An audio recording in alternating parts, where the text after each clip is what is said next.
La vie continuait de tourner autour de moi comme une grande roue lumineuse, et pourtant, je restais immobile au centre. Je m'appelle Mae, j'ai 35 ans, et j'avais perdu le fil quelque part entre les listes de courses et les au revoir trop pressés. Le déclic s'est produit un après-midi clair. Karim, mon mari depuis 10 ans, se tenait près de la porte, sa valise prête, son manteau déboutonné, juste assez pour trahir sa nervosité. Son regard était ce mélange familier de sérieux et d'espoir. « Maëlle, murmura-t-il, tu viens avec moi à Londres ? » Londres, la ville que j'avais toujours rêvé de voir. Brouillard gris-perle, façade de briques, bus rouge qui fendent l'air humide. J'avais imaginé Londres comme on imagine une chanson qu'on n'a pas encore entendue, mais que l'on sait belle. Pourtant, ce voyage n'était pas pour nous. C'était un déplacement professionnel de plus, des réunions, des dîners sans moi, des appels tardifs auxquels je ferais semblant de ne pas prêter l'oreille. Je ne sais pas, dis-je. Ce n'est peut-être pas le moment. Ce n'était pas vrai.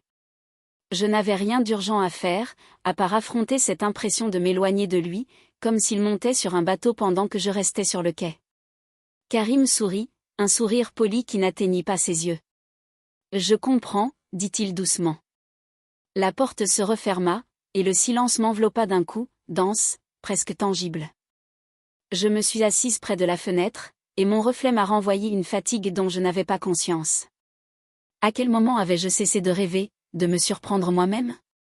J'ai tiré une boîte à chaussures du placard. Des photos prises sur le vif, Karim et moi au bord d'une falaise, moi riant sans me soucier de ma coiffure, lui avec ses fossettes qui apparaissaient à la seconde où je disais quelque chose d'idiot. La nostalgie a piqué derrière mes yeux. Mon téléphone vibra. Lila, ma meilleure amie, sort avec moi ce soir. Je t'enlève. J'ai protesté du bout des doigts. Elle a envoyé un cœur, puis un deuxième, et un « fais-moi confiance ». Je l'ai toujours suivi dans ses plans fous. J'ai dit oui. 1 heure plus tard, on poussait la porte d'un petit café à la lumière ambrée dans le centre-ville. Des tables en bois, des guirlandes discrètes, une scène minuscule où un micro attendait. Lecture de poésie, pas mon truc. Et pourtant, l'atmosphère m'a happée, douce comme un châle posé sur les épaules. Lila a agité la main. « Éloi » cria-t-elle. « Viens ici. » Un homme s'est retourné derrière le comptoir. Une trentaine d'années, la barbe soigneusement négligée, les yeux couleur thé noir. Il a souri à Lila, puis à moi. « Bienvenue chez moi, dit-il. Je m'appelle Éloi. » Nous nous sommes serrés la main. Un picotement, à peine. Je l'ai rangé dans la case illusion. La soirée a filé sur des voix basses, des rires étouffés, des phrases suspendues. Entre deux textes, je sentais son regard vagabonder vers notre table, sans insister. C'était délicat, apaisant. Après l'ultime applaudissement, il est venu avec 2 tasses brûlantes. « Cadeau de la maison », dit-il. « Alors, c'était comment ? » « Différent, ai-je répondu, dans le bon sens. »« Vous avez l'air à l'étroit, » souffla-t-il. Je ne m'attendais pas à cette phrase. Elle a visé juste, comme un secret qu'on murmure à la bonne personne. Il a proposé de marcher. Dehors, l'air était croquant. Les vitrines clignotaient. La ville respirait lentement. Je l'ai suivi sans discuter, surprise par la légèreté qui me gagnait, comme si quelqu'un déliait un fil invisible autour de ma cage thoracique. Nous nous sommes arrêtés devant un autre café, tout petit, presque un kiosque. L'endroit qui m'a donné envie d'ouvrir le mien, expliqua-t-il. À l'intérieur, il y avait une table ronde près d'une fenêtre embuée. On s'y est assis. Ses doigts jouaient avec le bord de sa tasse. La vie est courte, dit-il. Trop courte pour la vivre à côté. Je n'ai rien répondu. J'avais honte d'accent grave quel point cette phrase me traversait. Longtemps, j'avais été la femme de quelqu'un, l'amie de quelqu'un, la fille de quelqu'un. Où était passée la femme que j'étais pour moi ? Le retour s'est fait sans bruit. Lila m'observait, un sourire en coin. « Tu as cette tête, dit-elle. »« Quelle tête ? » ?»« Celle de « il se passe quelque chose. » Je me suis couché tard. Le plafond, plus vaste que d'habitude, la respiration plus calme. Le lendemain, la lumière s'est posée sur ma peau d'une manière nouvelle. Je n'avais rien décidé, rien réglé, mais quelque chose avait bougé, comme une vieille horloge dont les rouages se remettent à claquer. Les jours suivants, j'ai commencé à marcher sans but, juste pour sentir l'air. J'ai ressorti mes pinceaux, maladroite et heureuse. J'ai rempli des pages de mots sans importance. J'ai noté les rires sur un banc, l'odeur des baguettes à la boulangerie, les barres de soleil sur le parquet. J'avais faim d'imperceptible. Un après-midi, mes pas m'ont ramené chez Éloi. J'ai hésité devant la porte, prête à partir. Il m'a vue. Son sourire m'a coupé la fuite. « Maëlle, dit-il, tu es revenue. » Mes pieds ont décidé. Ils sont sages. On s'est installé dans un coin, pas besoin de parler fort. Ces questions n'étaient pas des perches, mais des chemins. Qu'est-ce qui te faisait rire, enfant? À quoi ressemblaient tes dimanches préférés? Je répondais, et en répondant, je me découvrais. Ses mains frôlaient parfois la table, proche des miennes, sans toucher. Cette distance consciente m'a serré le cœur. L'intimité, c'était là, dans l'espace respecté.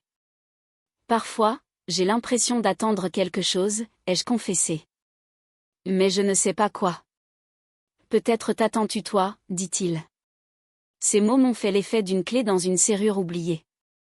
Je suis rentrée ce soir-là sans lourdeur. Rien n'était réglé avec Karim. Rien n'était entamé avec Éloi. Et pourtant, pour la première fois depuis longtemps, l'idée du lendemain ne me pesait pas. Elle me tirait en avant-point le soir, j'ai ouvert les fenêtres. L'air froid est entré, chargé de bruits lointains. J'ai éteint la lumière, dans le noir, j'ai promis tout bas de me retrouver, non pas pour plaire, rassurer ou rattraper, mais pour respirer en plein cœur de ma propre vie. Et cette promesse, aussi fragile soit-elle, a été l'élan qui m'a tenu debout lorsque le téléphone de Karim a vibré tard, et que je n'ai pas décroché. J'ai simplement posé ma main sur mon sternum, senti les battements et chuchoté, présente. L'automne est entré par les fenêtres ouvertes, portant avec lui l'odeur humide des feuilles tombées et la douceur sucrée du chocolat chaud. À force d'arpenter la ville sans but précis, j'avais fini par en connaître chaque recoin. Je l'apprivoisais. Un après-midi, je poussai enfin la porte d'une petite librairie devant laquelle j'étais passé 100 fois sans oser entrer. L'odeur du papier et de l'encre ancienne m'enveloppa aussitôt, me donnant l'impression de pénétrer dans un sanctuaire. Mes doigts glissaient sur les tranches comme pour en caresser les histoires. Une femme, tout près, cherchait un roman qui serre le cœur sans le briser. Je lui recommandai celui qui m'avait aidé à tenir dans mes jours les plus fragiles. Elle me sourit.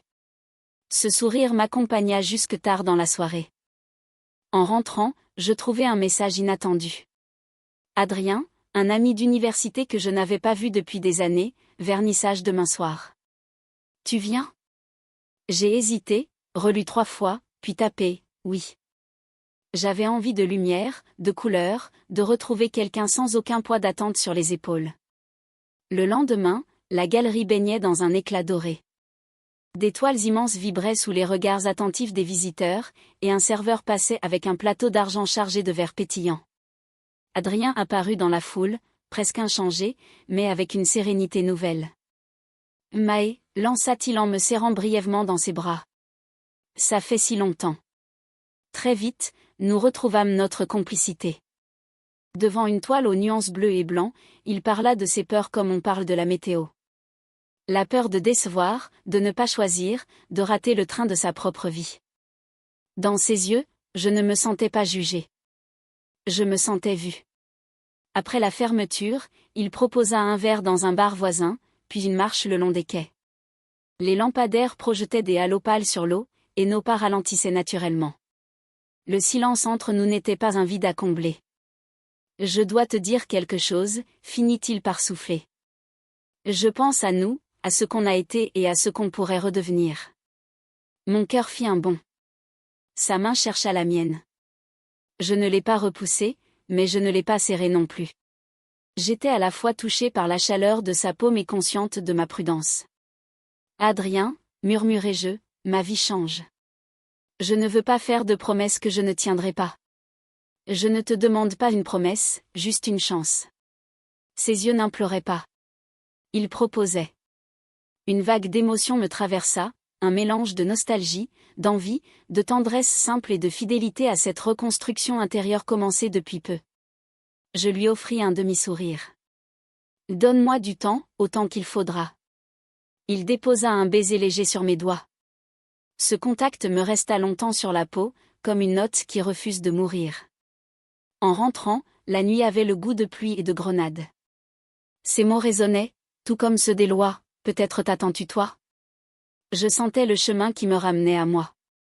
Les jours suivants, Karim m'envoya des messages rapides, parfois tendres, parfois distraits. Je répondais simplement, sans m'excuser de ne pas être plus présente. J'apprenais qu'aimer quelqu'un et se perdre soi-même étaient deux choses bien différentes, et que reconnaître cela n'était pas une trahison, mais une réparation. Peu après, Lila m'invita à un concert caritatif organisé par Adrien. La salle baignait dans une lumière douce, et les musiciens jouaient avec la ferveur de ceux qui confient leur âme à chaque note. Adrien m'accueillit avec un sourire éclatant, mais ne chercha pas à m'accaparer. Il me présenta à des amis, puis disparut dans la foule, me laissant respirer. À l'entracte, il revint avec 2 verres d'eau, comme s'il m'offrait du champagne. La musique installa en moi une paix inattendue. Pendant une mélodie lente, son épaule frôla la mienne. Un geste presque imperceptible, mais qui fit s'ouvrir mes doigts posés sur mes genoux. Je respirais plus profondément, comme si j'avais enfin de la place dans mes poumons. Après le concert, il m'entraîna dans le parc voisin. Les silhouettes sombres des arbres semblaient protéger nos pas. « Je veux être clair », dit-il en s'arrêtant. « Je tiens à toi. Je ne veux pas te presser, mais je ne peux pas prétendre que ce n'est pas le cas. » Ces mots étaient simples, dénués de calcul. Dans son visage, je vis l'offre d'un espace où je pourrais être vrai. Je posai ma main sur son bras. Peut-être que lui frissonna, ou peut-être que c'était moi. « Merci de me dire ça, mais je ne suis pas prête à décider. » Alors, on n'a rien à décider. On avance. Nous reprîmes notre marche, nos épaules se frôlant à intervalles réguliers, comme si la nuit dictait notre rythme. Ce soir-là, je rentrai, allumai une bougie, bus un verre d'eau avec l'impression de célébrer un rituel. J'écrivis dans mon carnet, dire oui à ce qui me fait respirer. Dire non à ce qui m'éteint. Puis je dormis profondément, un oreiller serré contre moi comme une promesse silencieuse. Quelques jours plus tard, le hasard plaça Adrien sur mon chemin, assis seul sur un banc du parc. Son manteau remontait au col. Il observait les feuilles tournoyer dans l'air. Je m'assis près de lui. Nos coudes se touchèrent. Une décharge douce et certaine me parcourut. « Je suis désolé si l'autre soir était trop, » dit-il. Ce n'était pas trop, c'était vrai. Nous parlâmes plus d'1 heure, de tout ce qui fait une journée, la tasse préférée ébréchée, le pain réussi à la perfection, la joie enfantine de retirer ses chaussures en rentrant. Cette simplicité m'émut plus que n'importe quelle grande déclaration. En rentrant, un message d'Éloi m'attendait, nouveau texte au micro ouvert demain. « Tu viens ?» J'hésitais, imaginais la lumière ambrée, l'odeur du café, sa façon de poser des questions qui ouvrent des portes. Je répondis, oui. Le lendemain soir, au café, il me salua d'un geste avant de me laisser m'installer au fond. L'un des poèmes parlait d'une femme qui apprend à dire son nom à voix haute. Les larmes montèrent sans prévenir. Après la séance, à une serviette en papier, Éloi demanda « Ça va ?» « Oui, je me retrouve. »« Alors, c'est plus que ça va », murmura-t-il doucement. En partant, ses doigts frôlèrent mon poignet dans un geste léger qui disait « Je te vois ». Ce soir-là, je ne choisis ni Adrien ni Éloi. Je me choisis moi. Et c'était sans doute la décision la plus ouverte aux autres que j'avais jamais prise. Le temps filait doucement, comme un fleuve tranquille qu'on observe depuis la berge. Mes matins avaient désormais la saveur du thé chaud et l'odeur de peinture fraîche. Mes pas connaissaient la direction de leur joie. Les messages de Karim se faisaient rares, plus mesurés. Quand il revenait pour quelques week-ends, nous parlions sans colère, mais avec cette lucidité qui admet ce qui s'est défait et ce qui ne se recoudra pas.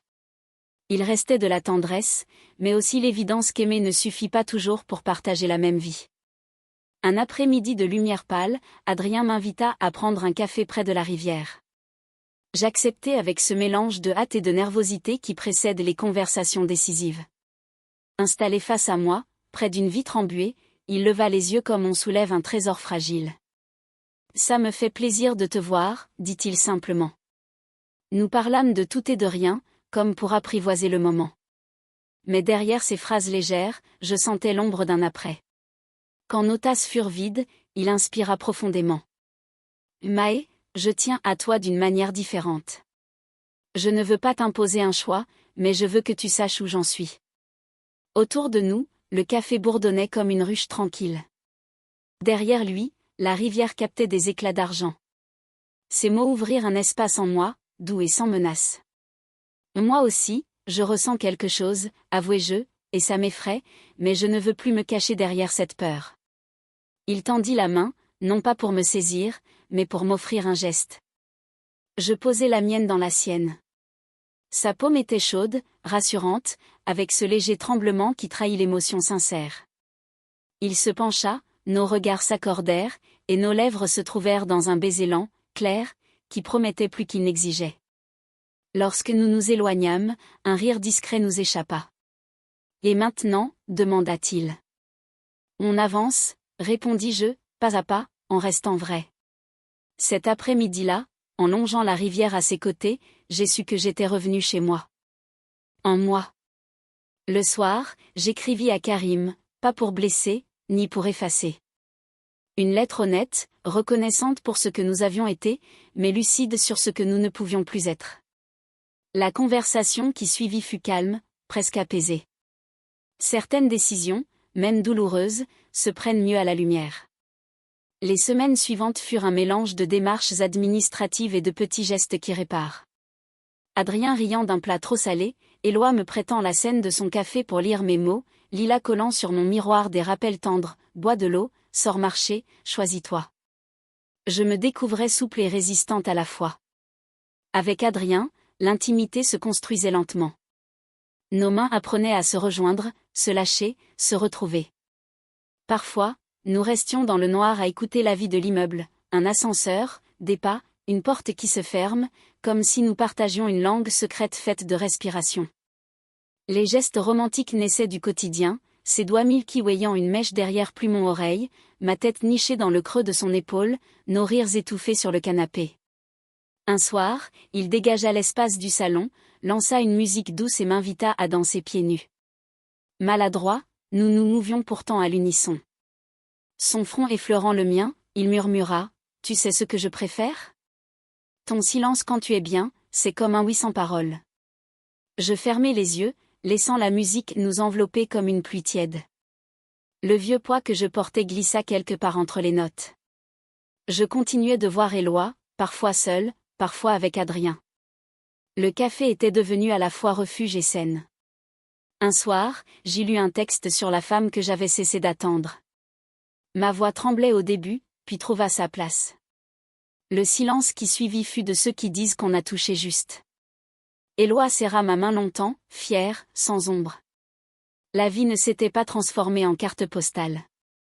Il y avait toujours des matins difficiles, des imprévus agaçants, mais quelque chose avait changé. Je n'étais plus spectatrice de mon existence. Le romantisme n'était pas que dans les baisers sous la pluie. Il se cachait aussi dans les courses main dans la main, dans un repas improvisé, dans la façon qu'avait Adrien de poser sa paume au centre de mon dos, comme pour me rappeler ma force. Un dimanche, nous montâmes dans un bus rouge à 2 étages. J'avais enfin atteint Londres, mais autrement que je l'avais imaginé, pas comme figurante d'un voyage, mais comme actrice de mon choix. Dans Hyde Park, sous un ciel hésitant entre gris cendré et ardoise, il me raconta une anecdote d'enfance, me fit rire, puis déposa un baiser discret à la commissure de mes lèvres. Je sentis physiquement que j'étais à ma place. De retour chez nous, j'ouvris mon carnet. J'écrivis, j'ai arrêté d'attendre. J'ai commencé à choisir. Le reste n'est que la preuve. Puis je rejoignis Adrien sur le canapé. Sans un mot, il tendit la main, et nos doigts s'entrelacèrent naturellement. On dit que certains instants décident à notre place. Je crois plutôt qu'ils révèlent ce qu'on savait déjà au fond. Le premier regard échangé dans un café ambré, les mots au bord de l'eau, un baiser donné près d'une vitre embuée. Ces instants-là m'ont ramené à moi, et en me retrouvant, j'ai trouvé l'amour, comme on retrouve son propre reflet sans baisser les yeux. Quand la nuit tombe et que le monde se resserre, je pose corps vue tête sur son épaule. Je compte 3 battements, 1, 2, 3, et je souffle un merci sans raison précise. Un merci à la vie, et à la femme qui, enfin, a repris sa place au centre de la roue.